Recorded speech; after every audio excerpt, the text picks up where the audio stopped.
Administrator ZYXTH's tendrils curled in frustration as she stared at the holographic display floating before her. The numbers couldn't be right. She had run the calculation 17 times, each iteration confirming what she refused to believe: Earth had just broken their classification system. "Pull up the comparative analysis again," she commanded, her crystalline form catching the light from the various screens surrounding her workstation. The Galactic Classification Bureau's headquarters buzzed with its usual efficiency, but today felt different. Today, they faced an unprecedented situation. Senior Analyst Pelvor, a membrane-based entity who had served the Bureau for over 3 centuries, drifted forward. "Administrator, I've triple-checked the readings. Earth's metrics exceed every known parameter we use to classify dangerous worlds." The holographic display expanded, showing a planet that appeared deceptively peaceful: swirling white clouds, vast blue oceans, and patches of green and brown landmasses. But the data told a different story. "Look at these readings," ZYXTH gestured with a tendril. "Atmospheric composition that should be toxic to advanced life. Tectonic activity that regularly reshapes entire regions. Temperature variations that swing wildly between extremes. And that's before we even get to the biosphere." Pelvor's membrane rippled in agreement. The predator-to-prey ratios alone defy conventional ecological models. Most worlds with this level of biological competition never develop sentient life. The energy cost is too high. And yet, ZYXTH continued, not only did intelligent life evolve there, but it thrived. The humans don't just survive, they've built civilizations in every hostile environment their world offers. The meeting chamber filled with other Bureau officials as word spread about the classification crisis. Junior Analyst Rax, still in their larval stage, squirmed excitedly. "But surely we can't classify it as a Class 14? The highest recorded classification is Class 11, and that's the methane storms of Vega Prime." ZYXTH's crystalline structure dimmed slightly, a sign of deep concern among her species. "The classification isn't just about environmental hazards. We have to consider the dominant species as part of the equation." She gestured again, and new data streams filled the air. Humans have adapted to every challenge their world has thrown at them, and in doing so, they've become perhaps the most dangerous aspect of their planet. They've developed resistance to virtually every known toxin. Their endurance capabilities exceed those of dedicated pursuit predators. They can survive in temperature ranges that would kill most species. "But they're not aggressive," Pelvor offered hopefully. "Their first contact protocols have been largely peaceful." ZYXTH's form pulsed with what might have been laughter. "Not aggressive? They turned their planet's deadliest features into recreational activities. They jump off high places for fun. They deliberately expose themselves to dangerous environments to test their limits. They invented something called extreme sports, which seems to be entirely about challenging death itself." The room fell silent as this information sank in. Junior Analyst Rax's excitement had turned to a nervous wiggle. "There's more," ZYXTH continued. "Their information networks are filled with speculation about extraterrestrial life. Do you know what their most common theory is? That they're the ones living on a death world. That they might be the galaxy's apex predators without even realizing it." "Surely they can't be aware." Pelvor started, but ZYXTH cut them off. "They've written entertainment about it. Stories where they're the terrifying space orcs, the unstoppable force, the species that makes the rest of the galaxy nervous. And the most unsettling part?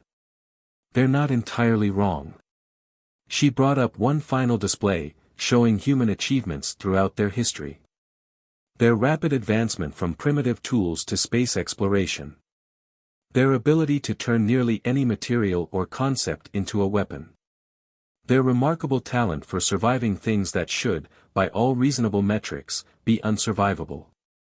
"We're not just classifying a dangerous planet," ZYXTH announced. "We're classifying a dangerous planet that produced a species perfectly adapted to its dangers, and then went beyond adaptation to master those same dangers. Earth isn't just a death world. It's an incubator for a species that treats mortal peril as a challenge to overcome. The implications hung in the air like a physical presence. Finally, Pelvor's membrane rippled in resignation. So what do we do? ZYXTH's crystalline form brightened with determination. We do our job. We classify Earth as it deserves to be classified, as the galaxy's first Class 14 death world. And then we prepare for the implications of that classification. Because if humans ever realize their true potential, the galaxy will need to be ready. She paused, her tendrils weaving complex patterns in the air as she considered their next steps. Assemble a full research team. We need extensive studies, detailed observations, and most importantly, we need to understand how they did it. How they turned what should have been a fatal evolutionary challenge into their greatest strength. As the Bureau officials dispersed to carry out her orders, ZYXTH remained at her station, watching the holographic Earth slowly rotate. Somewhere on that beautiful, terrifying sphere, billions of humans were going about their lives, probably never realizing that they had just rewritten the galaxy's understanding of what was possible. She wondered what other surprises they had in store for the universe. Computer, she commanded, begin official classification update. And mark this date, I have a feeling the galaxy will remember it as the day everything changed. Senior researcher Nylith had studied 17 death worlds in her career, but none had prepared her for Earth. As their research vessel, the Stellar Inquiry, entered the planet's atmosphere, she watched her equipment readings with growing bewilderment.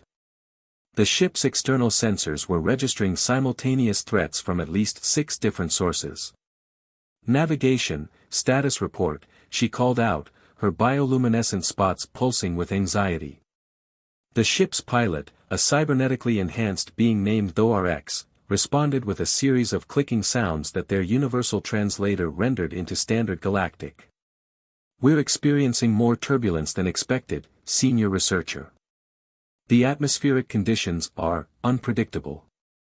These air currents don't follow any patterns we've encountered before. Nylitha's research team had chosen to arrive during what the humans called spring in a region known as Kansas. According to their data, this should have been one of the more stable areas of the planet. The swirling vortex of clouds visible through their view screen suggested otherwise. That's a supercell thunderstorm, announced their meteorological specialist, Dr. Wenzie, their gasbag body expanding with excitement. The humans experience these regularly in this region. They call it Tornado Alley. The ship shuddered as if to emphasize the point. Nylitha's bioluminescence flickered in disbelief. They built settlements here. Knowing these conditions occur regularly. Not only that, Wenzie continued, but they've developed an entire scientific field around studying these phenomena. They call them storm chasers, humans who deliberately pursue these atmospheric disturbances. Before Nylith could process this alarming information, their emergency systems blared. A massive funnel cloud was forming directly in their path. Though RX's cybernetic implants whirred as they attempted to calculate an escape route. Fascinating, Wenzie bubbled, seemingly oblivious to the danger. The vertical wind speeds are approaching 300 units. This is what they classify as an EF5 tornado. The most powerful category in their measurement system. Redirect all power to the stabilizers. Nylith commanded, but it was too late. The tornado caught their ship in its powerful updraft, spinning them like a toy. Through the chaos, their long-range sensors picked up something even more bizarre, ground vehicles moving toward the tornado. Are those humans? Nylith asked in disbelief as their ship tumbled through the air. Affirmative, though RX clicked. They appear to be pursuing the very phenomenon that's currently threatening our advanced spacecraft. After a harrowing escape from the tornado's grip, they managed to land in what appeared to be an empty field. Nylitha's team needed time to repair their systems and recover from the ordeal. They had barely powered down their engines when a ground vehicle approached, kicking up dust in its wake. A human emerged, wearing what appeared to be casual attire and carrying some kind of recording device. "That was amazing," the human called out, apparently unfazed by their alien appearance. "Did you guys get any good footage up there?" The updraft rotation was incredible. Nylatha's translator took a moment to process this response. The human wasn't terrified of their alien presence, nor concerned about the near-catastrophic weather event. They were excited. "We are a research team from the Galactic Classification Bureau," Nylath explained carefully. "We're here to study Earth's environmental conditions." The human's face lit up. "Oh man, you should have told us you were coming. I know all the best spots for severe weather observation. I'm Jake, by the way. Professional storm chaser." Before Nylath could formulate a response, their geological specialists' instruments began wailing. "Seismic activity detected," they announced. "Multiple small tremors suggesting possible tectonic movement." Jake checked something on his portable device. "Oh yeah, we get minor quakes here sometimes. Nothing like the big ones on the west coast though. Hey, if you're studying Earth conditions, you should totally check out Yellowstone. Now that's what I call extreme geology." Nylatha's bioluminescent spots were now pulsing in a pattern that indicated severe stress. In the span of one planetary rotation, they had encountered weather patterns that defied their safety protocols, witnessed humans actively pursuing said weather, and learned that the ground beneath them was regularly unstable, and this was apparently one of the calmer regions of the planet. "Tell me, Jake," Nylath asked carefully, "how do humans cope with living in such challenging conditions?" Jake shrugged, a gesture their xenobiology specialist would later explain was casual dismissal. "You adapt, you know. Build stronger houses, develop better warning systems, learn to read the signs. Besides, this is nothing compared to hurricane season in Florida or wildfire season in California." The research team exchanged alarmed glances. Their mission had barely begun, and they were already discovering that Earth's Class 14 designation might have been an underestimation. More concerning was the humans' apparent nonchalance about their deadly environment. As Jake enthusiastically showed them weather radar images on his phone, Nylath began composing her preliminary report in her mind. How could she possibly convey the reality of a species that not only survived in these conditions but transformed mortal danger into a scientific pursuit?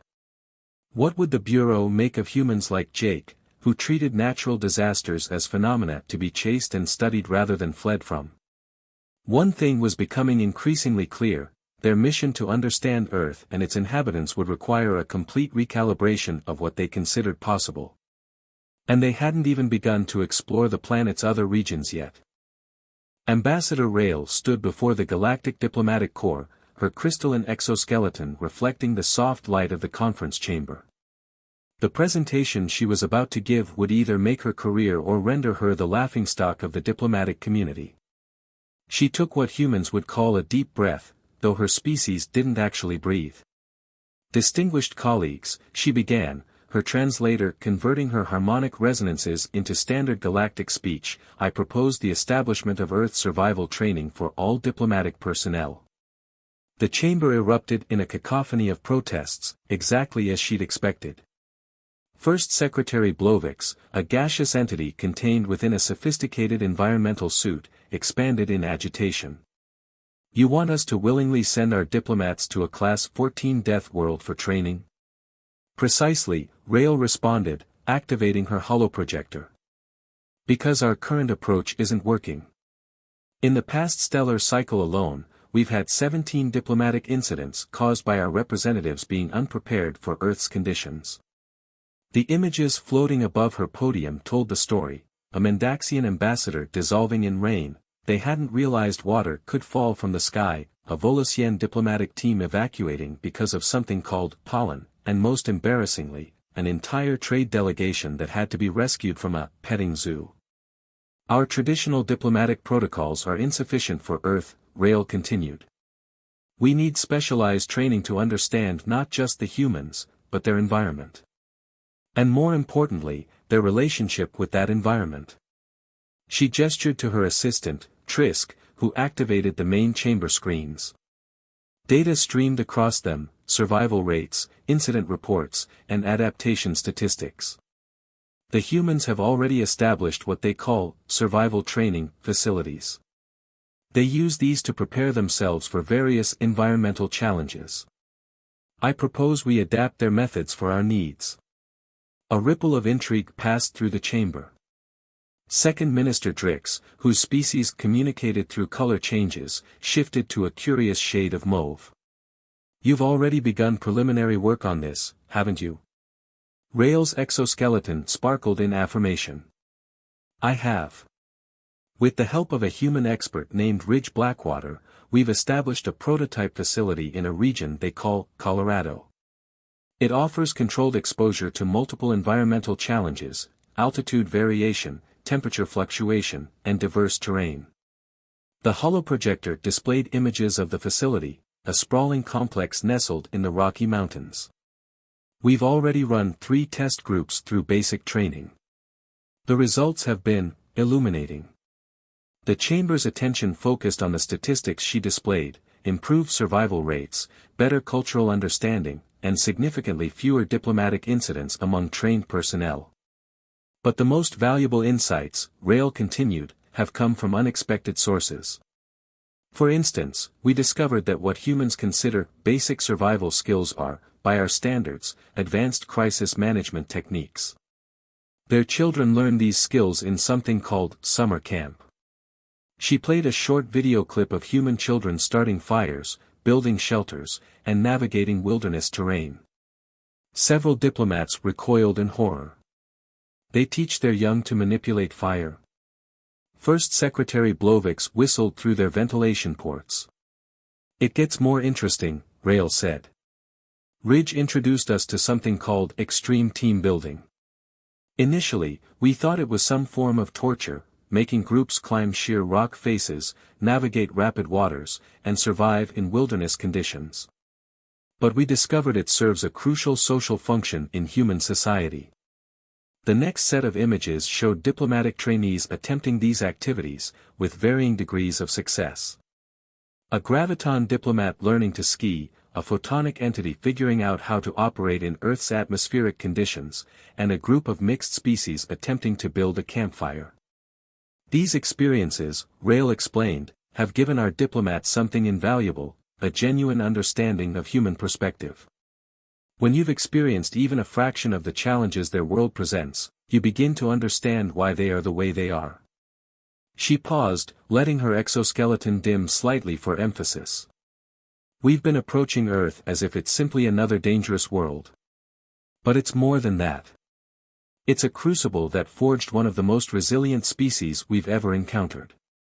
If we want to effectively communicate with humans, we need to understand that crucible. The chamber had grown quiet, all attention focused on her final presentation slides.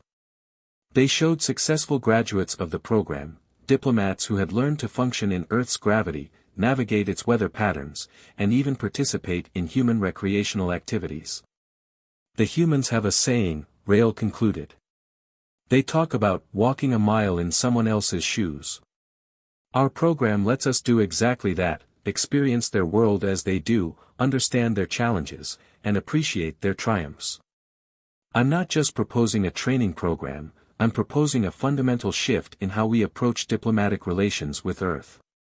As the chamber erupted in discussion, Rael allowed herself a moment of satisfaction. She could see the tide turning, the initial shock giving way to understanding. Her project would be approved, and with it, a new era of human galactic relations would begin. Ridge had told her another human saying, "What doesn't kill you makes you stronger." She was beginning to understand why humans had so many sayings about survival. On Earth, it wasn't just a necessity, it was an art form. Xenobiologist Veer adjusted her environmental suit settings as she stared at the data scrolling across her tablet. After 3 months on Earth, she still couldn't believe the readings. Her research team had set up their primary observation post in a region the humans called the Amazon rainforest, and every day brought new impossibilities. Lead researcher, her assistant Krill chirped through the comm system, his insectoid features visible through his suit's transparent dome. "You need to see this. We've discovered another predator-prey relationship that defies conventional ecological models." Veer followed Krill through the dense undergrowth, their suits' cooling systems working overtime in the oppressive humidity. They reached a small clearing where the rest of the team had gathered around what appeared to be a simple plant. "Watch," Krill instructed, releasing a small native insect near the plant. The speed at which the plant snapped shut around the insect made several team members jump back. Veer's secondary hearts skipped a beat. "A carnivorous plant," she noted, her voice trembling with excitement. "We've found 17 different species of them already. On any other world, this would be an evolutionary dead end. The energy cost of developing both photosynthetic and predatory capabilities should be prohibitive." "That's not even the most interesting part," commented Dr. Nexel, their botanical specialist. Her root-like appendages twisted in excitement beneath her suit. "These plants have developed multiple methods of trapping prey. Some use adhesive, others use drowning mechanisms, and this one uses a snap trap. The variety of hunting strategies in just one family of plants exceeds the total hunting strategies of most planets' entire ecosystems." Veer made detailed notes as her team continued their observations. Earth's biodiversity wasn't just unusual, it was practically impossible. The planet supported over 8 million known species, with new ones being discovered regularly. The energy requirements alone should have caused system collapse eons ago. A thunderous roar from above made them all instinctively activate their suits' defensive shields. A human aircraft passed overhead, a reminder that they weren't alone in their research. Their local liaison, Dr. Rodriguez, had warned them about the increasing number of scientific expeditions in the area. "You know what's truly remarkable?" Veer said, deactivating her shield. "Humans documented all of this centuries ago, using nothing but their basic senses and primitive tools. They mapped the genome of every species they could find, created detailed taxonomies, and even predicted the existence of species before discovering them."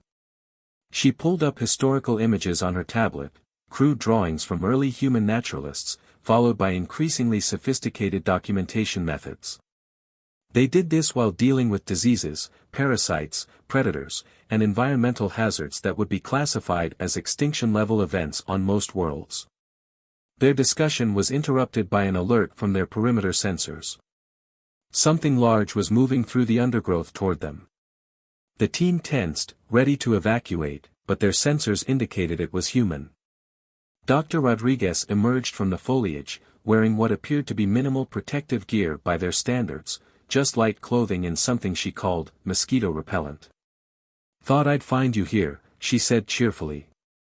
"Ready for today's specimen collection? We've got a particularly interesting fungus to examine. It parasitizes ants and turns them into zombies." Veer's team exchanged alarmed glances. After 3 months, they still weren't used to humans casually discussing biological horrors as if they were discussing the weather. "Dr. Rodriguez," Veer asked, trying to keep her voice steady, "how do humans maintain their scientific objectivity when studying such aggressive life forms?" Rodriguez laughed, a sound they'd learned indicated amusement rather than distress. "Aggressive? This is nothing. Wait until I show you the bullet ants. They're named that because their sting feels like being shot, or so I've heard. Never been stung myself, thankfully." As they followed Rodriguez deeper into the forest, Veer reflected on her growing database of Earth's ecological mysteries. The planet seemed to operate on its own rules, ignoring the carefully documented principles that governed life on other worlds. Every creature, from the smallest bacterium to the largest mammal, had evolved multiple survival strategies. Predators were everywhere, from microscopic organisms to plants to apex hunters. Even the defensive adaptations were extreme: chemical warfare, biological electricity, armored exoskeletons, and sophisticated camouflage were commonplace. The most remarkable thing, Veer recorded in her personal log that evening, isn't just that life exists here in such abundance. It's that humans arose from this evolutionary pressure cooker and decided to study it. They didn't just survive their world, they categorized it, analyzed it, and ultimately understood it. They turned their death world into the galaxy's largest natural laboratory. She looked out the window of their research station at the nighttime forest. Bioluminescent insects created patterns in the darkness, while the calls of nocturnal predators echoed through the trees. On any other world, these would be warning signs. On Earth, they were just another data point in humanity's endless quest to understand their impossibly hostile home. The Grand Chamber of the Galactic Council hummed with tension as representatives from 1,000 worlds gathered for an unprecedented session. The topic, Earth's final classification status and its implications for galactic society. The chamber's massive crystalline dome reflected the light of 3 suns, casting rainbow patterns across the assembled delegates. High Counselor Zextal, whose species had evolved in the vacuum of space itself, called the session to order. We are here to review the comprehensive findings of multiple research teams regarding Earth's classification as a Class 14 death world. First, we will hear from Administrator ZYXTH of the Classification Bureau. ZYXTH's crystalline form sparkled as she took the central platform. Behind her, holographic displays activated, showing Earth from multiple perspectives: geological, biological, meteorological, and anthropological. Distinguished council members, she began, 1 year ago, we made the unprecedented decision to classify Earth as a Class 14 death world. Today, after extensive research, I can conclusively state that our initial classification may have been an underestimation. Murmurs rippled through the chamber. ZYXTH continued, we've compiled reports from multiple teams. Senior researcher Nilatha's atmospheric study documented weather patterns that would qualify as extinction-level events on most worlds, occurring regularly and simultaneously across the planet. The screens showed footage of tornadoes, hurricanes, and lightning storms.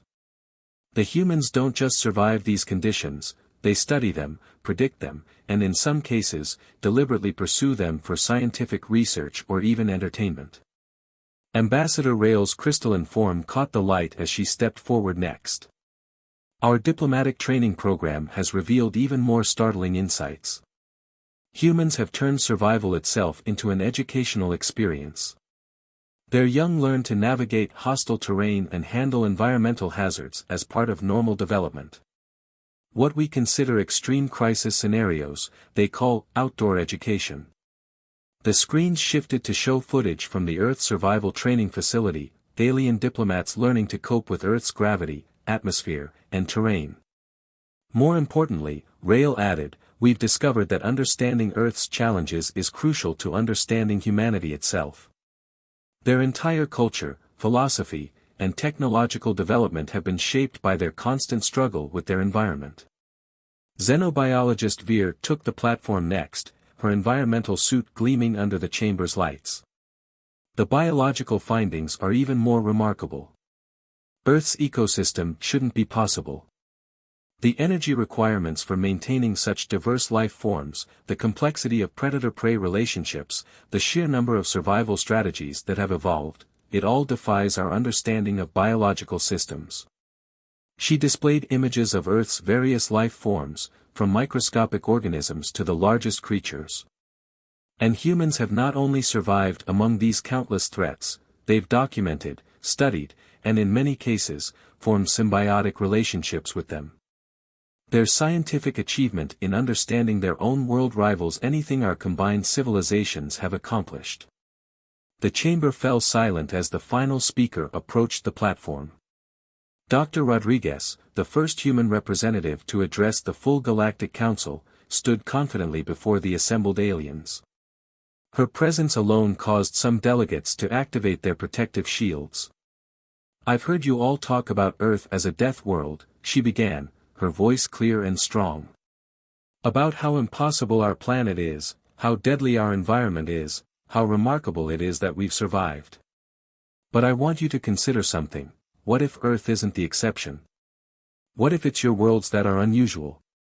She gestured to the displays, which now showed scenes of human achievement, cities rising from deserts, settlements in Arctic conditions, underwater research stations, space colonies. You see our adaptability as remarkable because you evolved in more stable environments. But stability isn't the only path to intelligence. Challenge, struggle, adaptation, these things shaped us, drove us to innovate, forced us to understand our world so we could survive it. Dr. Rodriguez smiled, a gesture that still made some delegates nervous. You call Earth a death world. We call it home. And maybe that's the most important thing you need to understand about humans. We don't just survive our world, we love it, in all its dangerous beauty. We climb its highest peaks, dive its deepest oceans, and explore its most extreme environments not because we have to, but because we want to. High Counselor Zexdal's void-born form shifted thoughtfully. So what is the Council's recommendation regarding Earth's status? Administrator ZYXTH stepped forward one final time. We recommend maintaining the Class 14 designation, but with an important addendum: Earth is not just a death world. It is a crucible world, a planet whose very hostility drove the evolution of one of the most remarkable species we've encountered. And we believe that understanding this is crucial to our future relationship with humanity. The council chamber erupted in discussion as the implications sank in. Earth wasn't just an anomaly to be studied, it was a glimpse of a different path to intelligence, a reminder that the galaxy's diversity extended far beyond their previous understanding. As the council prepared to vote on the final classification, Dr. Rodriguez made one last observation. You know, she said, humans have a saying, what doesn't kill you makes you stronger. Maybe that's not just a philosophy. Maybe it's the story of our species.